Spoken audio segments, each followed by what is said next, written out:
এই যে তোমাদের সাথে 100 লোক নাই, এটা তো আমাদের জন্য আনন্দদায়ক না, এটা দুঃখ। এই ঐক্য প্রথমত বিনষ্ট করেছে এনসিপি। এই যে জুলাইয়ের বৃহত্তর ঐক্য, কত মানে মনে করে ফেসবুক একটা আছে, আগেও বলছিলাম যে ফেসবুক অ্যাকাউন্ট সব ডক্টর ইউনূসের কাছে জমা থাকবে, মন চাইলে এই পোস্ট দেয়, আধা ঘন্টা পর ডিলিট দেয়, এরপর 3 ঘন্টা পরে হিসাবে দুঃখ প্রকাশ করে। এনসিপির 3টে অপরাধ। নাম্বার 1, সে জুলাইকে কুক্ষিগত করেছে। ঠিক 71-এ মুক্তিযুদ্ধ যেভাবে আওয়ামী লীগ কুক্ষিগত করেছে, এনসিপি জুলাইকে কুক্ষিগত করেছে। মুক্তিযুদ্ধ করেছে সবাই, আপামর, কৃষক, শ্রমিক, জনতা, জনযুদ্ধ। আওয়ামী লীগ এসে বললো আমি যুদ্ধের মালিক, সাথে দিল্লি সংবিধান লিখে দিল দিল্লি, এইখানে আর একটা বাকশাল কায়েম করে এটা আওয়ামী লীগের গঠনতন্ত্র তারা বানাই ফেললো। জুলাইকে কুক্ষিগত তারা করেছে। এই জুলাইকে কুক্ষিগত করার কারণে তারা দ্বিতীয় যে কাজটা করেছে, অনেকেই তারা দুর্নীতিগ্রস্ত হয়েছে। দেখেন, আমাদের কলিজা ছিঁড়ে যায় এই কথাটা বলতে। আজ থেকে 10 মাস আগে যেই ছেলেটা দেখেছি সারা গায়ে আঘাতের চিহ্ন জুলাইয়ের আন্দোলন করতে গিয়া, সেই সব ছেলে মেয়ে মাত্র 8-10 মাসের মধ্যে কিভাবে কোটি টাকার মালিক হইতে পারে, এই চিন্তা আমাদেরও ঘুম আসে না। 10 মাস তো, আরে রাজনীতি তো আগামী 5 বছরের না, রাজনীতি তো 50 বছরের। কষ্ট করে বসে থাকলে আগামী বাংলাদেশ হয়তো আমাদের, জুলাই যোদ্ধাদের। এখন তারা যে দুর্নীতি করলো, তারা তো এই সরকার পড়ে যাওয়ার সাথে সাথে কেউ যাবে দুবাই, যারা ফ্ল্যাট কিনছে, হাউজিং এ প্রজেক্ট করছে, ওইখানে ব্যবসা কিনছে, কেউ যাবে বিদেশ, যারা মাস্টারমাইন্ড হইছে। এই লক্ষ লক্ষ জুলাই জনতা কোথায় যাবে? আমাদেরকে যে তোমরা এই জাহান্নামের মধ্যে ফেলাই দেবা, এর দায় কিন্তু ইতিহাসের কাছে দিতে হবে, আল্লাহর কাছে দিতে হবে। নাম্বার 2, আপনাদেরকে বলতে চাই, এই ঐক্য প্রথমত বিনষ্ট করেছে এনসিপি। এই যে জুলাইয়ের বৃহত্তর ঐক্য, কত মানে মনে করে ফেসবুক একটা আছে, আগেও বলছিলাম যে ফেসবুক অ্যাকাউন্ট সব ডক্টর ইউনূসের কাছে জমা থাকবে, মন চাইলে এই পোস্ট দেয়, আধা ঘন্টা পর ডিলিট দেয়, এরপর 3 ঘন্টা পরে হিসাবে দুঃখ প্রকাশ করে। ভাই, এটা কি বাচ্চা কাচ্চাদের ওই হান্ডি পাতিল খেলা যে ঠিক আছে খেলবো না, হারেই ফেরত দাও, একটু পরে এসে আবার ঠিক আছে খেলা শুরু করি?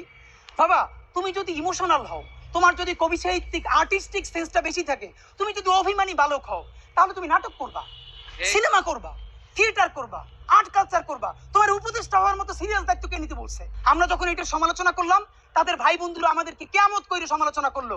তখন বললাম, ভাই, তিনি বিদেশ চলে যাবেন, যেই সব ছেলে মেয়েরা তোমরা দেশে আসো, তোমরা দেশে থাকবা, তোমাদেরকে মানুষ ভালোবাসে। ভাইয়ের রাজনীতি কইরা জনগণের বিরুদ্ধে যাইও না, জনগণের বিপক্ষে গিয়ে ভাইয়ের রাজনীতি করলা। এখন তোমার ভাই তো তওবা করছে, তোমরা তওবা করবা কার কাছে? এই জন্য ইনসাফের উপরে থাকেন, নিজের বিবেকের উপরে থাকেন, বিবেক কোনোদিন বর্গা দিয়েন না। এবং সর্বশেষ, এই যে নিজেদের ক্ষমতাকে কুক্ষিগত করার জন্য বৈষম্য বিরোধী ছাত্র আন্দোলন, সারা বাংলাদেশের যে ফোর্স ছিল সেটাকে নাই করে দেওয়া হলো। এই যে আপনার আজকে এনসিপি, তারা যদি বৈষম্য বিরোধী ছাত্র আন্দোলনটাকে আরো 6 মাসও টিকেই রাখতো, এই বৈশার পক্ষে দাঁড়াই আমরা আওয়ামী লীগ নিষিদ্ধ করতে পারতাম, জুলাইয়ের ঘোষণাপত্র দিতে পারতাম। কারণ এখানে ছাত্র দল ছিল, শিবির ছিল, সবাই মিলে ছিল। তো নিজের ক্ষমতাকে কুক্ষিগত করার জন্য কি করলা?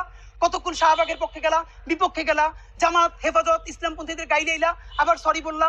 দেখেন কি আফসোস, আজ থেকে 4 মাস আগে তাদের কি ক্রেজ ছিল, এখন তারা পোস্ত দূরের কথা রাস্তায় এসে দাঁড়াইলে অর্গানিক 100 লোক পায় না।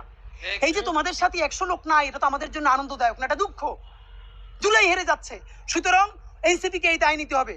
সর্বশেষ আমাদের প্রস্তাবনা বলি, এতক্ষণ সবাইকে বকাঝকা করলাম, সবাইকে বললাম কার কি দায় হয়েছে, কিন্তু জুলাইকে হেরে যেতে দিয়ে যাবেন। আপনাদেরকে একটা কথা বলি, এইবার যদি জুলাই হেরে যায়, আগামী 100 বছর এই দায় বাংলাদেশের জনপদকে বই বেড়াতে হবে। অগণিত মানুষ গুম হবে, খুন হবে, দুনিয়ায় নিউজ করার মতো কেউ থাকবে না। যেই সাংবাদিক বন্ধুরা এই নিউজটা পর্যন্ত করবে, সে মরে গেলে তাকে নিউজ করার কেউ বাংলাদেশে ঠিকই থাকবে না। সুতরাং প্রশ্ন হলো, বাংলাদেশ বেঁচে থাকবে কি থাকবে না? জুলাই বেঁচে থাকলে বাংলাদেশ থাকবে, জুলাই না থাকলে বাংলাদেশ থাকবে না। এই পক্ষে দাঁড়াইতে গিয়ে যদি এনসিপি তো গন কেস, এনসিপি নিয়ে আর কথা বলে কোনো লাভ নেই। যদি আমাদেরকে বিএনপির বিরুদ্ধে দাঁড়াইতে হয়, জামাতের বিরুদ্ধে দাঁড়াইতে হয়, আমরা সমস্ত জুলাই জনতা নিয়ে আবার মাঠে নামবো। কিন্তু সাবধান, দিল্লিকে নতুন করে আমরা ফিরে আসতে দিব